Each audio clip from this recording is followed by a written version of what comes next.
안녕하십니까. EBS 연중기생 미래를 여는 교육 오늘도 힘차게 시작합니다. 안태일 선생님, 이거 진짜 제가 궁금해서 여쭤보는 건데 항상 수업하다 보면은 마지막에 이제 선생님들이 그러잖아요. 자, 오늘 수업 여기까지. 자, 질문 있는 사람?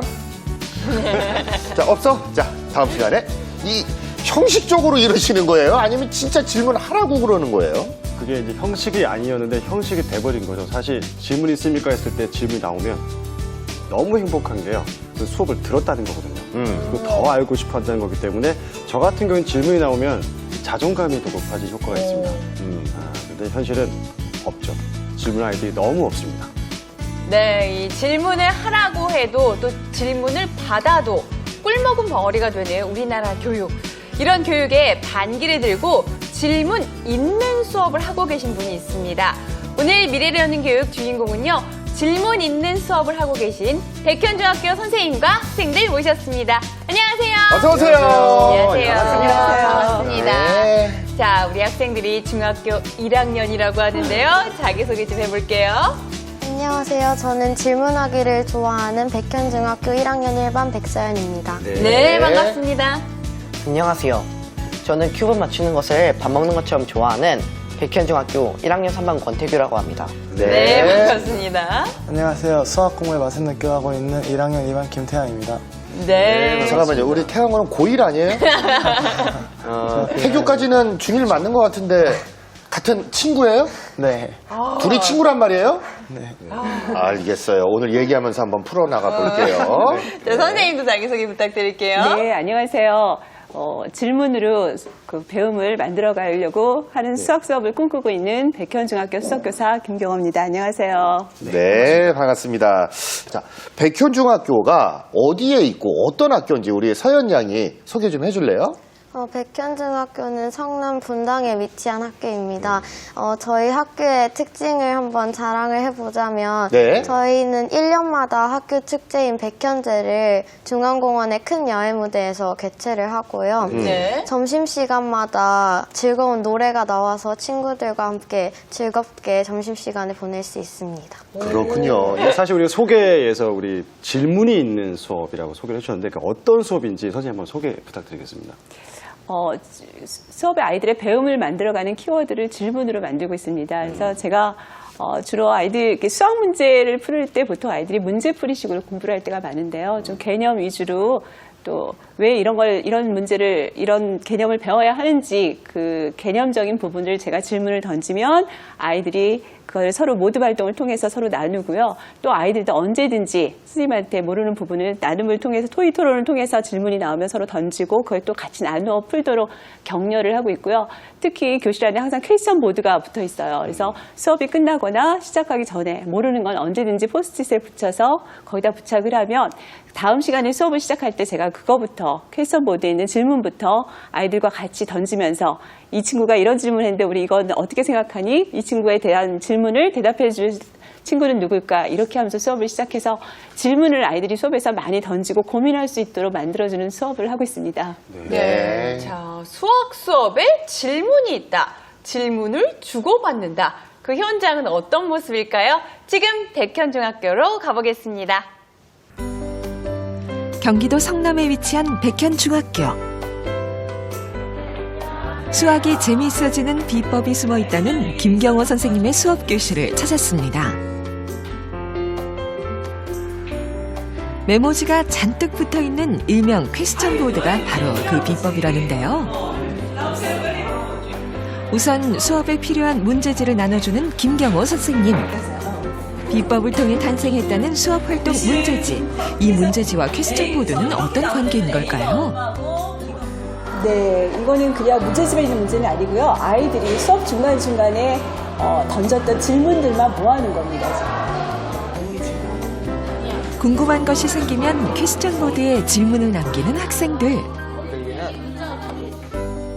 학생들이 직접 만든 질문들을 수업 시간에 활용해 함께 해답을 찾는 것이 선생님만의 수업 특징입니다.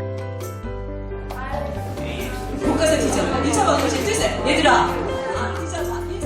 개념에 대한 궁금증에서 출발한 학생들의 질문은 교과서에서 그 답을 찾기가 쉬운데요. 최고청의 아무리 해도 답을 찾기 힘든 순간엔 선생님의 도움을 받기도 합니다. 예를 들어볼게. 답만 찾는 것이 아니라 개념을 이해하길 바라며 질문하는 수업을 시작했다는 김경호 선생님. 그거를 이제 질문 통해서 아이들이 자꾸 개념적인 부분에 생각을 이끌어낼 수 있도록 유도해야지 아이들이 제대로 수학 체계가 잡히겠다는 생각이 들어서 질문 수업으로 이제 그 테마를 바꿔가지고 시작을 한 거죠. 직접 질문을 만들고 해답을 찾아가는 수업. 그렇다면 학생들은 수업을 어떻게 받아들이고 있을까요? 수업에서 질문을 스스로 만들었잖아요. 네. 어땠어요, 좀? 아무래도 되게 예전에는 경험하지 못했던 건데 중학교에 들어와서 이렇게 직접 질문을 만들고 선생님이 친절하게 하나하나씩 설명해 준다는 게 되게 신기했고 더 공부가 잘 되고 내 개념에 대한 질문을 많이 했던 것 같아요. 시험을 앞둔 마지막 수학 시간. 학생들이 손에 든 커다란 종이. 이 종이는 화려한 색과 글씨로 빽빽이 차 있는데요. 자세히 살펴보니 수학 공식과 문제들이 적혀 있습니다. 이게 바로 기말고사 대비 문제지라는데요.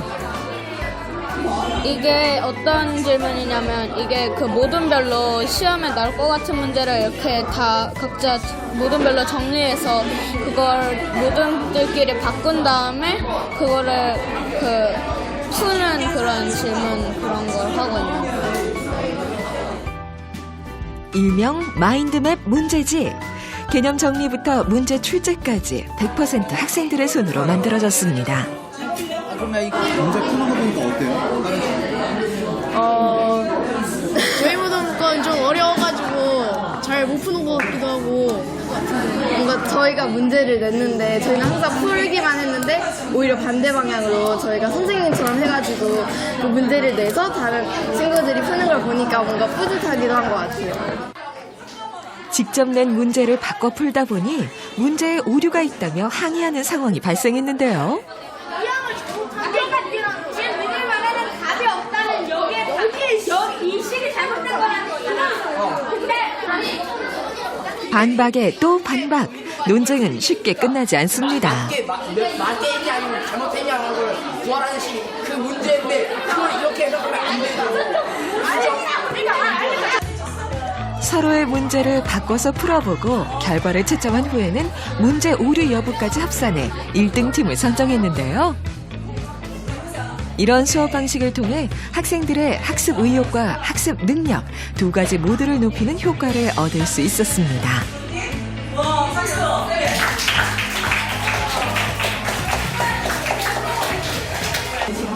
스스로 질문을 만드는 수업이었잖아요. 네. 딱딱한 형식의 학원 수업과는 달리 수학의 기본적인 원리를 심지어 딱딱한 방정식인데도 쉽게 풀이해서 나타낼 수 있다는 점이 가장 좋았습니다. 친구들이랑 같이 얘기를 나누면서 자기가 몰랐던 점을 또 깨닫게 되고 그리고 또 친구한테 설명을 해주면서 그게 더 머릿속에 기억에 남아서 그게 가장 좋았던 것 같아요. 질문을 통해 답보다 이해를 먼저 찾아가는 김경호 선생님의 특별한 수학 시간. 앞으로도 교실이 반짝이는 질문들로 가득하길 기대해 봅니다. 활기차네요. 네, 수학 수업 시간에 학생들이 직접 문제를 만드는 모습을 봤는데요.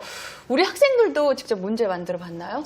네, 저도 한번 문제를 만들어 본 적이 있는데 제가 만들었던 문제 중에 하나는 항등식이랑 방정식의 차이점을 묻는 내용이었어요. 네. 항등식과 방정식이 둘 다 같은 등식이고 등호를 사용한 식이기 때문에 중학교 1학년 학생이니까 그게 차이점을 알기가 쉽지가 않았거든요. 네. 그래서 이런 어려운 질문을 친구들도 한번 같이 풀어봤으면 해서 물어봤던 것이 제 질문이었던 것 같아요. 대단하네요. 정말 대단한데요? 정말 묻고 싶지 않아요? 항등식이 뭔지? 맞아요. 저는 지금 그냥 넘어가는 거예요. 괜히 껴들었다가 본전도 못 찾을 것 같기 때문에 넘어가는 거예요. 사실 이 수학 수업이라는 게 특히 질문 같은 경우는 확실한 이해를 하고 있어야만 할 수 있고 문제를 직접 만드는 건 더더군다나 이해가 확실히 됐어야 되는데 문제 만들면서 혹시 긴장되거나 좀 어렵진 않아요? 제 생각에는 저는 딱히 그렇게 크게 긴장을 한 것 같지는 않습니다. 왜냐면은 저희가 오히려 문제를 만들어서 친구들에게 보여줄 수 있다는 그런 기대감에 부풀어서 오히려 더 열심히 하기도 하고요. 그리고 문제를 내기 전에 항상 선생님께서 이제 말씀하시는 수업 내용과 그런 오답이라든지 그런 내용을 이제 먼저 제 지식 속에 넣어놓고 문제를 만드는 거기 때문에 오히려 신이 나는 것 같아요. 충분히 이해를 한 후에 만드니까 신이 난다. 태연 학생은요? 저도 처음에는 이런 질문 형식의 수업은 처음이었기 때문에 긴장이 되었습니다. 하지만 태기와 같은 생각으로 저도 친구에게 문제를 보여줄 수 있다는 기대감에 부풀었기 때문에 점차 적응이 되어서 이제 편해진 것 같습니다. 내가 만든 문제를 친구에게 보여준다. 이게 신이 나는 거군요. 네, 그 친구들하고 문제 풀 때 참 기분 새로울 것 같아요. 매 수업 시간마다 활동지가 있다 들었거든요. 그 활동지 한번 소개 부탁드릴게요. 네. 네. 이게 이제 학기 초에 거의 문자와 식을 배울 때 활동지에 예시보를 하나 가지고 왔습니다. 네. 이제 활동지를 보시면 수학 활동지 같지 않으실 거예요. 보면 수학 문제, 수식보다도 말이 더 많죠. 그러니까 이런 이유는 아이들이 수학적인 내용들을 문제풀이보다는 그 개념과 그렇게 배우는 필요성을 좀 느끼게 하는 질문들을 제가 뽑아서 아이들한테 던지는데요. 네. 그 질문 1번 같은 경우도 우리가 이제 문자를 처음 사용하게 대한 거에 관련된 출발 질문을 던진 겁니다. 그래서 여기 보면 아따 영식이가 누구냐라고 물었을 때 거식이 그 가가 그 거식이 아니라 가가? 그럼 이렇게 표현을 했는데요. 이럴 때 가라는 표현이 우리 일상 언어에서는 그냥 막연하게 쓰는데 이런 표현을 극복하기 위해서 수학에서는 X라는 문자를 써서 표현하면 그 대상을 좀 더 정확하게 표현할 수 있다. 이런 의도로 왜 문자를 써야 하는지 그걸 아이들한테 이제 고민하게 하기 위해서 질문을 던졌고요. 그리고 나면 이제 밑에 왜 문자를 써야 그 기호를 써서 표현을 하는지 또 하필이면 왜 X 문자를 많이 쓰는지 아이들의 궁금증이 일어나고요. 이렇게 해서 아이들끼리 서로 나누고 자기네들끼리 생각한 거를 발표하게 하고 활동지의 맨 마지막에는 또 질문을 달아요. 오늘 배운 내용 중에서 아이들이 이해하지 못한 게 있으면 선생님이 저에게나 또는 친구들한테 나눌 수 있는 기회를 주기 위해서 오늘의 질문이라는 난이 있습니다. 그래서 아이들이 여기다가 오늘 배운 내용 중에 또 질문할 걸 하는데 어떤 아이가 또 왜 선생님 하필 X예요? Y는 쓰면 안 되나요? A라고 쓰면 안 되나요? 라고 표현을 하거든요. 충분히 되죠. 되지만 X라는 문자를 쓰게 된 계기가 또 있어요. 수학적으로. 또는 다른 문자보다 더 일반적으로 수학 하는 사람들이 많이 쓰는 문자이기 때문에 X지 다른 문자도 가능하다. 우리가 약속만 하면 그런 표현을 아이들하고 이제 답변을 주고받게 되는 거죠. 정말 그 활동지에서 어떻게 하면 질문이 많이 나오게 하는 그 힌트를 얻었거든요. 사실 뭐 저 잠깐 추억을 돌이켜보면은 저 임용고사 볼 때, 면접 볼 때 질문이 어떻게 하면 애들이 질문이 많이 나오게 할 것인가. 뭐라 대답했는지 기억은 안 나는데 합격을 했는데 지금 활동지 보면서 좀 느낀 게 뭐냐면 아이들 중에서는 정말 이런 걸 물어봐도 될까 하고 소심해서 질문 못하는 애들이 많거든요. 그런데 지금 가이드라인을 확실하게 해가지고 정말 수학 시간에 물어보지 못할 만한 질문도 왜 X 쓰게 됐는가 해서 정말 질문의 어떤 모범 사례를 보여준 것 같은 느낌 들어서 저도 굉장한 지금 영감을 얻었던 것 같습니다. 그렇죠. 우리 수업 시간에 자 마지막에 자 질문 있는 사람을 근데 왜 다 X라고 그래요? A라고 하면 안 돼요. 나가. 누가 그런 걸 물어보래? 뭐 이런 거 혼났거든요. 자, 이런 식으로 스스로 질문하게끔 만드는 질문이 재미있는 수업을 해보니까 어떤 느낌이 드나요? 수업 마지막에 그냥 질문 있는 학생하고 하는 게 저희가 처음 오프닝 할 때 말해주신 것처럼 그런 말은 그냥 학생들이 들었을 때 형식적으로 하는 거다라고 생각하기 때문에 이렇게 나서는 학생이 많이 없어요. 그렇죠. 그래서 아이들이 소심해져서 그런 질문을 할 용기를 잘 갖지 못하는데 저희 수학 선생님 수업 같은 경우에는 모든 아이들이 참여를 하니까 용기를 얻어서 질문할 수 있는 것 같아요. 물어봐도 진짜 안 혼나니까 이런 걸 물어봐도 다 친절하게 얘기해주고 재밌게 풀어주니까 이런 질문을 해도 나는 혼나지 않을 거야. 그럼요. 그러니까 궁금한 게 많이 생기는 건데 태규 학생은 어때요? 저도 서연이랑 이제 거의 비슷한 의견인데 근데 다른 수업들 같은 경우는 이제 우리가 거의 이제 질문하고 이제 발표하는 그런 중심이 아니라 이제 그저 선생님이 이제 강의하는 형식으로 저희는 그걸 듣는 거잖아요. 그러다 보니까 오히려 더 지루할 수가 있고 그 이해를 못하고 그냥 질문도 못하고 넘어가는 경우가 있는데 이제 저희 수학 선생님 같은 경우는 저희에게 이제 활동지를 주고 먼저 풀어보게 하셔서 저희가 모르는 게 있으면 먼저 질문할 수 있게 하기 때문에 더 이해가 잘 되는 것 같아요. 그래서 그게 더 장점이라고 생각합니다. 네. 태환 학생은요? 저도 태기랑 같은 의견이지만 질문이라는 게 단순히 묻는 것만 아니라 제가 이 문제에 대해서 확실하게 알고 넘어갔는지도 그 짚고 넘어갈 수 있는데 기존 수업에서는 질문의 기회가 잘 주어지지 않았기 때문에 이런 것들에 대해서 약간 미신이 있었는데 이번 그 김경호 선생님의 그 수업을 통해서 좀 더 이 문제에 대해서 확신도 느낄 수 있었던 것 같습니다. 아니 그래서 우리 태환 학생은 실제로 중1인데 뭐 이렇게 부쩍 키만큼이나 수학 성적도 이런 식으로 공부를 하니까 부쩍 키만큼 성장을 했다고 들었는데 수학도 진짜 잘하게 됐다면서요? 얘기 좀 해주세요. 네, 그 지난번 1학기 중간고사에서 좋지 않은 성적이 나왔는데요. 네. 그 후로 김경호 선생님이 계속 질문하는 수업을 하셨는데요. 그 학기 초반이어서 그랬던 것 같습니다. 근데 점점 이제 질문하는 수업을 통해서 제가 이 진도에 대한 확신을 하면서 응용 문제나 이런 거에서도 좀 더 예상 능력이 강화된 것 같고요. 그것 때문에 이제 이번 1학기 기말고사에서 좋은 성적을 거둔 것 같습니다. 많이 올랐어요? 네, 한 30점 정도로. 와, 대단하네요. 근데 그거 하기 전에요. 저는 처음 성적이 궁금해요.